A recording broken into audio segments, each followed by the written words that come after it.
Mga paaralan sa Oton, Iloilo na ginagamit pa bilang evacuation sites, hindi pa nakapagsisimula ng mga klase. Sa detalye makakasama natin si John Sala, live sa Oton, Iloilo. John?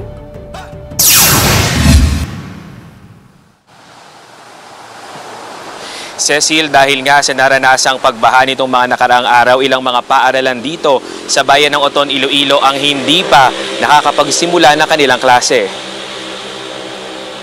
Patuloy ang paglilinis ng mga guro sa San Antonio San Nicolas Elementary School sa Oton, Iloilo. Isa ang paaralan sa mga ginawang evacuation site sa bayan bunsod ng pagbaha noong Martes. Nasa 130 kataong pansamantalang nanatili sa paaralan. Dahil may evacuees pa, wala munang face-to-face class sa naturang paaralan. Parents mismo nagka-chat man sa teachers kag sa akon man nga alang-alang because ang sitwasyon sa community bala flooded pa sila up to this time. May ilang pamilya din na kasalukuyang nananatili sa mga classrooms ng Oton National High School. Every now and then na-check namon kung bala din naangas ng tubig o kung okay na nga pwede na kami kabalik. Kaya nag-shift muna sa alternative learning ang paaralan at sa Lunes na raw sila magbubukas ng klase. So would like to believe that only the face-to-face classes, sir, is hampered but not necessarily the contact and the alternative delivery mode.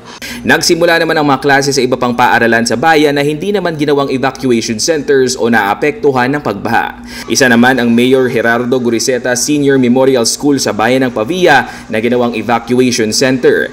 4 na classrooms ang pansamantalang tinuluyan ng nasa 23 families na lumikas.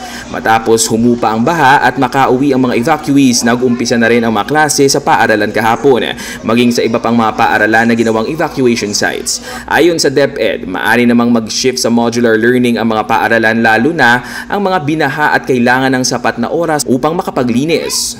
We do not want to put the lives of our learners at risk. That's why they have to coordinate kung ano sa mga action na pag-abraw nila sa school level. Matapos masuspinde ng 2 araw, nagsimula na rin ang mga klase sa mga paaralan sa Iloilo City kahapon. Pero sa Iloilo City National High School, kapansin-pansin na mahaba ang pila ng mga estudyante kasama kanilang mga magulang na naghahabol upang makapag-enroll. Gaya na lang ni Zenaida na hindi agad nakapag-enroll ang anak matapos bahain ang kanilang lugar. Masaga na iyang birth certificate kag ang iyang mga card. Tanang sululod gid sa balayan tubig. Dahil kulang ang classrooms, ang senior high school at special programs lang ang may klase buong araw. Regular classes namon ang in-shifting namon from grade 7 to grade 10. We are starting our classes 7 o'clock until 12:35 and then 12:40 to 6:15 ang afternoon shift. May sapat na guro naman ang Quintinsalas Elementary School pero kulang naman daw sa classrooms. Ang amon challenges is our school itself.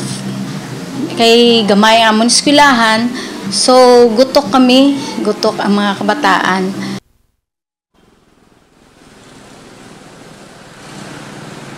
Cecil, sa ngayon ay hinihintay pa ng Department of Education 6 ang report mula sa mga apektadong paaralan upang makonsolidate ito at mapasa na rin sa Central Office para sa hihilinging tulong para sa mga paaralan. Mamayang hapon ay nakatakdang magsagawa ng special session ang Sangguniang Bayan ng Oton upang magdeklara ng state of calamity.